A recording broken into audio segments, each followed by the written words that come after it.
Gracias por acompañarnos en otro video de Tu Psicólogo Te Acompaña. Soy Rodrigo y el día de hoy nos acompaña de nuevo el psicólogo Orlando, que nos estará compartiendo información muy importante acerca de sueños y pesadillas. Sin más, vamos con el video.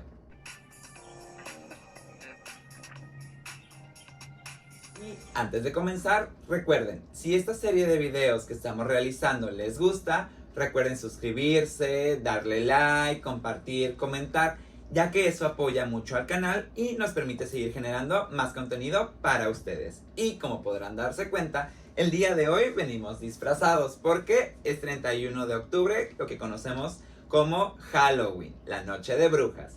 Y esto también nos da temática precisamente a hablar del tema del día de hoy, que tiene que ver con los sueños y pesadillas. Y obviamente, como nos estará compartiendo Orlando, tendrá que ser será desde una visión, desde el psicoanálisis. Y en ello, Orlando, ¿qué nos platicarías acerca de este proceso de lo que conocemos como sueños?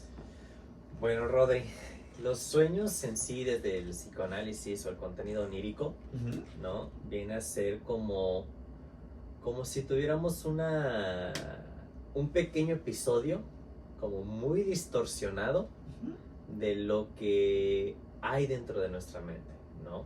Si me voy mucho a la parte como freudiana, Freud decía que los sueños eran el cumplimiento del deseo inconsciente.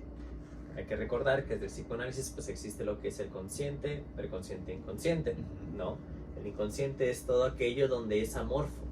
Por eso los sueños a veces son como un tanto como fuera de sentido, fuera de lógica, si lo pensamos desde un sentido como consciente o real o palpable o concreto, ¿no? Entonces, siguiendo esa misma línea, para que un sueño pueda ser producido, lo que va a hacer nuestra mente es tomar, por ejemplo, restos diurnos. ¿Qué son los restos diurnos? Situaciones del día a día que la mente va como que acumulando, que pasan aparentemente desapercibidos por nuestro estado consciente, porque estamos enfocados en otros temas, ya sea trabajando, ya sea yendo por un café, una charla, lo que sea. Y entonces ese material lo utiliza para crear un sueño, para que en el inconsciente pueda, ahora sí como que presentarse durante la noche en un sueño, o ya sea si te duermes durante el día, pues en el momento en el que duermas, ¿no? Pero que la parte del sueño está completamente distorsionado el material. Eso es gracias a la condensación, el desplazamiento y la censura, que son mecanismos de defensa base para que un sueño pueda ser presentado y no nos despertemos en automático, porque puede ser muy abrumador el deseo inconsciente visto desde Freud presentado en el sueño, ¿no? Y por ejemplo, hablando de esos tres procesos, ¿qué pasa con lo que conocemos como pesadilla en este fallo? Porque comprendo que precisamente la pesadilla sería, bueno, hubo un fallo en este proceso y el contenido salió de forma más abrupta. Claro, lo que llega a suceder es que a veces la censura, por así decirlo, y el desplazamiento y la condensación, que es la deformación de las imágenes, hay algo ahí que como que engranaje, como que no está funcionando bien y se cuela el material tal cual, ¿no? Pero, y aquí en el famosísimo pero, Rodri, para que un sueño sea producido, sí, toma restos diurnos, pero también toma de nuestra propia vida interna. Y aquí la cuestión es, ¿qué pasa con la vida interna? La vida interna se va conformando con todas las experiencias que vamos teniendo en la situación vincular con las demás personas. Por ejemplo, vínculos primarios, cuidadores primarios, papá, mamá, tío, abuelo, abuela, lo que sea, ¿no? Amistades, maestros, novios, novias, parejas, aminovios o lo que sea, ¿no? Y que esa forma de vincularnos es lo que en nuestro mundo interno se van formando estos símbolos. Pero ¿qué pasa cuando internamente nuestra mente no tiene un sentido armónico en su mayoría, o la manera de los vínculos que hemos tenido han sido bastante destructivos. Entonces se vuelven objetos persecutorios. De ahí entonces que los sueños se transformen en una pesadilla. De ahí la cuestión de que cuando tenemos una pesadilla es porque nuestro mundo interno es bastante aterrador y se representa en el sueño para tratar de cumplir algo, que vamos a hablar un poquito más adelante, ¿no? Pero al momento que se presenta la pesadilla, entonces podemos decir que lo que está fallando, sí, en cierta parte es la censura, pero también es por la cuestión de un mundo interno que es bastante persecutorio para nuestra propia mente, que no podemos sobrellevar en la vigilia y lo soñamos, porque en teoría es menos amenazante. ¿Por qué? Porque al final del día de un sueño o una pesadilla te despiertas y se acaba. A diferencia de la realidad, que estás despierto, que estás conviviendo, pues cómo te despiertas de lo que es real al final del día, ¿no? Que incluso esto me lleva como a ir pensando las pesadillas más arquetípicas, las películas de terror, que vamos imaginando, por ejemplo, estas películas como It Follows, Te Sigue, El Proyecto de la Bruja de Blair, todos estos personajes que no te veo en algunas, en algunas otras sí, pero sé que me estás persiguiendo, sé que me estás cazando, que vas a aparecer en el momento menos esperado, que vas a distorsionar a alguna persona que quiero, que amo, como esta película de, no recuerdo cómo se llama, una muy reciente en estas fechas, de una mano, que la agarran como a manera también, estilo como Ouija, pero con una mano, y entonces va distorsionando también como que varias cositas ahí, ¿no? Que son como cosas que de repente podemos decir, bueno, ¿quién no ha soñado, tenido la pesadilla de que le persiguen? Claro. Y otra película, por ejemplo, Slenderman, que es prácticamente presentar el miedo más profundo de la persona, pero este carácter sin rostro caracteriza tu miedo más profundo, y hasta inclusive eso podemos pensarlo un tanto como la condensación de la imagen, no como una sola imagen puede tener varios elementos de otras personas o de otras vivencias de nuestra mente, y que al final del día en la pesadilla o en el sueño no alcanzamos a distorsionar qué sí y qué no.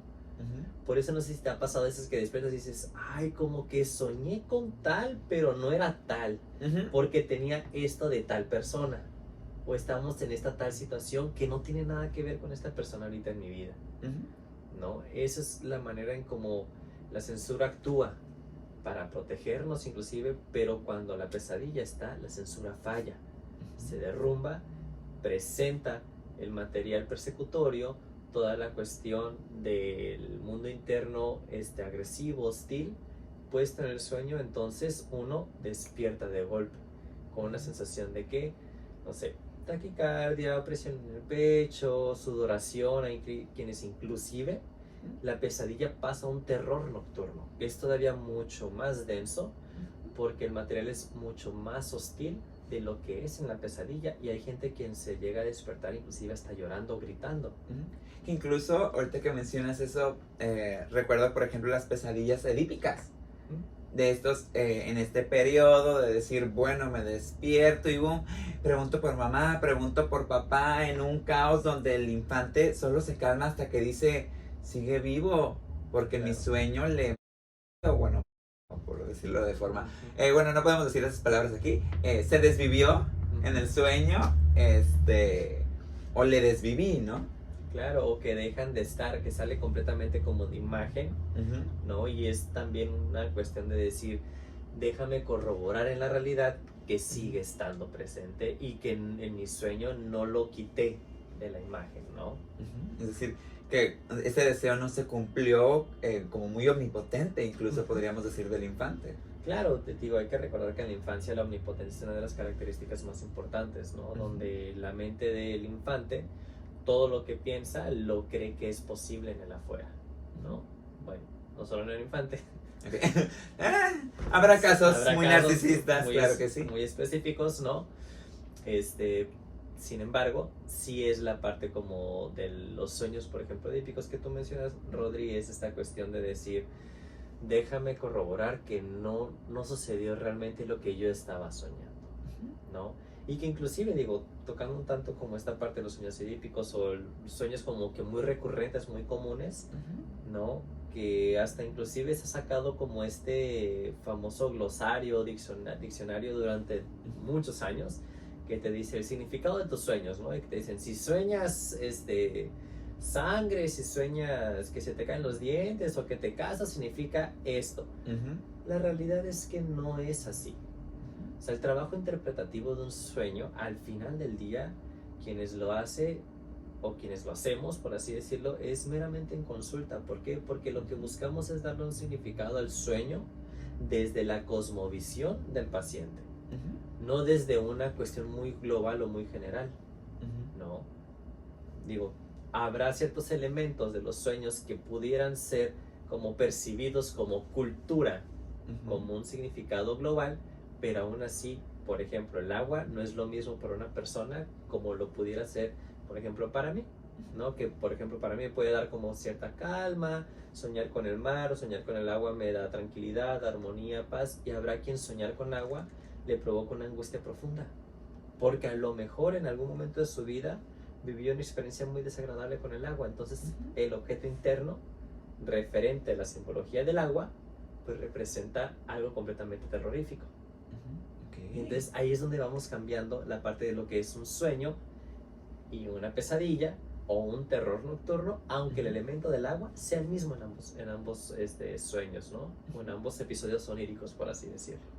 Y por ejemplo, si nos vamos a la parte más teórica, ¿habría una diferencia de cómo se podría interpretar, vivir, trabajar un sueño desde la parte más ortodoxa a un psicoanálisis mucho más moderno? Sí, claro que sí. Digo, desde lo freudiano o desde la parte como ortodoxa del psicoanálisis, pues prácticamente sería buscar el significado inconsciente del sueño. A ver, tú que soñaste, platícame el sueño, aquí está estos elementos de la condensación, desplazamiento, entonces, vamos, esto es lo que significa tu sueño. Que lo hace entonces mucho más el psicoanalista freudiano, dejándole menos trabajo al paciente. Al paciente, claro, el paciente su trabajo va a ser traernos el sueño lo más posible y lúcido posible, de la manera como que más adecuada, ¿no? Sin embargo, también una realidad es que hay una elaboración secundaria del sueño. ¿A qué le llamamos elaboración secundaria del sueño, Rodri? Es cuando tú despiertas y entonces empiezas a hacer una recreación de tu sueño, pero ya en vigilia, ya en conciencia. ¿Qué es lo que sucede? Que si bien sabes y como bien sabe el público, cuando uno sueña, te quedas como, ¿qué onda, no? ¿Qué fue esto que acabo de soñar? Está medio loco. Claro, porque en el inconsciente no hay reglas. Todo es amorfo, todo es sin ninguna ley ni nada. Todo es posible dentro de un sueño. Por eso, cuando despertamos y la elaboración secundaria entra en rigor, lo que sucede es que los espacios o huecos en blanco del sueño, o lo que está completamente distorsionado, le empezamos a dar un sentido coherente al sueño. Y todo ese sentido coherente entonces es lo que el psicoterapeuta de psicoanálisis ortodoxo va a abocarse aquí a darle un significado a ese sueño, a interpretar, a tratar de quitar los mecanismos de defensa, por así decirlo, como más conscientes y atender a toda la parte como ilógica o irracional o loca del sueño.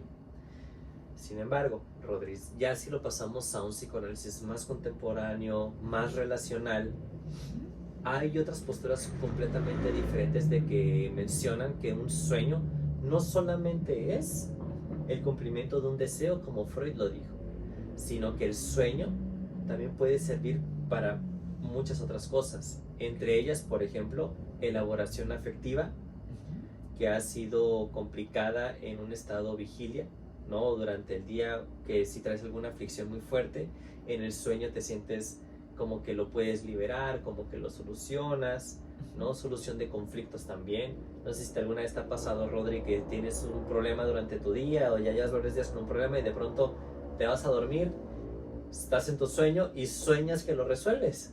Y te despiertas y dices, ay, pues claro, ¿por qué no lo había hecho de esta manera? Vas, lo haces y problema resuelto, ¿no? Entonces el sueño también sirve de alguna manera para poder resolver aquellos conflictos que en vigilia no hemos podido resolver. También los sueños, desde una postura más relacional, entonces también sirve, Rodri, como para una proyección a futuro. ¿Qué es lo que nos gustaría tener con aquello que deseamos? Ahora sí, un deseo, un anhelo, ¿no? Y poder entonces decir, ok, soñé con tal cosa, si es algo que deseo, y empezar a trabajar para ello, ¿no? También los elementos de la condensación, el desplazamiento, la censura siguen estando presentes porque son necesarios para que nuestra mente pueda estar en un estado de relajación y poder entonces nosotros descansar, ¿no? Okay. En ello, digo, no sé si hay algo más que te gustaría agregar, compartir con las personas que nos ven, escuchan tras la pantalla. Por el momento todavía no, digo, si se me ocurre algo, se los comentaría sin ningún problema, ¿no? Okay. Pero me ibas a decir. Por ejemplo, si nos interesa más de leer, de estudiar algún libro, algún autor, digo que sabemos que hay que siempre referirnos a los clásicos, sin embargo, Claro. así como el de, bueno, si quiero algo más enfocado precisamente a sueños, elaboración onírica, pesadillas, ¿algún libro o autor que nos recomiendes? Pues de entrada, digo, sabemos que Freud hizo su interpretación de los sueños, la obra clásica, pero hasta inclusive pudiera mencionar a Carl Jung. También Carl Jung habla un poco sobre la parte de los sueños. Fossage, que es un autor un poco más contemporáneo y relacional, que también habla sobre la elaboración de los sueños. Bromberg es otro autor también desde el psicoanálisis relacional que toca también una parte de los sueños, ¿no? Ahora sí que sería que si hay el gusto, que se den realmente a entrar, a visitar y animarse a ir más allá de la cuestión como ortodoxa, lo que se suele decir, hasta inclusive culturalmente hablando, de, soñé tal, ok, vámonos al glosario, lo agarramos, significa esto, porque realmente no es así. Muchas veces los sueños, o no muchas veces, sino bastantes veces los sueños, es como una mina de oro, porque todo aquello que no logramos procesar estando despiertos, Rodri, al final del día lo mandamos a nuestro inconsciente, lo guardamos, lo reservamos, y en el sueño es la oportunidad o la segunda posibilidad de darle a ese material que no pudimos elaborar, a elaborarlo y poderlo integrar a nuestra vida, ¿no? Que es como lo que a veces decimos de, lo voy a conversar con la almohada, ¿no? Clásico, o sea, esa parte de decir, una decisión difícil de, no, pues que lo tengo que conversar con la almohada, o lo platico con la almohada, o después de estar con la almohada lo platicamos, y es porque hay, detrás de esa línea o esa frase tan coloquial, hay un tanto de sentido, un sentido como muy cultural de decir, ok, es primero dormirlo, soñarlo, y luego llevarlo a cabo, ¿no? Porque entonces precisamente el sueño nos permite integrar ciertas cosas que no nos fue tan sencillo masticar en la primera vez, ¿no? Exactamente. O que ni siquiera tuvimos la posibilidad de masticarlo por primera vez, ¿no? Podemos inclusive hablar de sueños que son como, ya mencionamos pesadillas o terrores nocturnos. ¿Qué pasa? Que cuando hay un evento en el estado consciente o en la realidad compartida tan traumático, que en automático pasa a un estado del inconsciente, en nuestro sueño lo representamos para ir ayudando poco a poco en el sueño a acercarnos a afrontar la situación en la realidad. También nos sirve para elaborar todos los momentos traumáticos que hemos tenido en nuestra vida. Supongamos una persona que, no sé, va caminando por la calle y la asaltan, ¿no? Y la asaltan a mano armada y la golpean y se van con todas sus pertenencias, y esa persona tal vez ni siquiera tuvo la posibilidad de asustarse, ¿no? Entonces en su sueño es probable, ¿no? Que empiece a tener ciertas pesadillas donde se pueda permitir asustar, pero eso significa, no sería como una cuestión de hay que eliminarlo y que ya no lo sueñe. Sí es el objetivo, pero hay que entender por qué está soñando, que se está asustando. A lo mejor por primera vez en sus sueños se está permitiendo su mente vivir el susto y defenderse del susto. Que es esta forma de poder integrarlo desde otra perspectiva, que incluso me llama la atención porque, por ejemplo, en el trabajar con los consultantes, de repente entre más trabajo, los sueños empiezan a ser como más intensos, más profundos, precisamente por lo mismo, ¿no? Claro, porque de alguna manera el sueño te va advirtiendo, ¿no? Te va comentando, oye, ya casi estás listo para hablar de este tema en la realidad, mientras estés despierto. Mientras tanto, mientras estés soñando, casi tu mente te dice, no te preocupes, nosotros nos aventamos la chamba, te distorsionamos todo, pero una vez que tu sueño ya lo puedas un tanto transitar, te toca a ti hablarlo estando en sesión o estando despierto. ¿No? Okay. Sí, bueno, creo que en ello ya no habría otro tema. No, realmente no, yo creo que sería como abarcarlo de una manera como muy, muy global, ¿no? Muy superficial, pero sí tocando como ciertos puntos que son importantes a considerar. Sí, digo, al final del día también queda allá donde nos escuchan, donde nos ven, pues al final del día también investigar. La idea un tanto de esto y en general de los videos es precisamente ir plantando semillitas que ya al otro le tocará germinar, ¿no? Le tocará cuidar, regar, germinar y ver qué hace con el fruto que salga de ahí, ¿no? Totalmente. En ello, bueno, les agradecemos haber llegado a esta parte del video. Ya lo saben, si esta serie de videos les está gustando, denle like, compartan, comenten, pero sobre todo suscríbanse al canal. Es completamente gratuito y nos sigue apoyando a seguir generando más contenido como este. Muchas gracias, Orlando, por acompañarnos en otro video. De nada, Rodri, es un gusto como siempre. Y igualmente, gracias allá en casita por acompañarnos en otro video de Tu Psicólogo Te Acompaña. Soy Rodrigo. Yo soy Orlando. Y nos despedimos y nos vemos el próximo video. Hasta luego.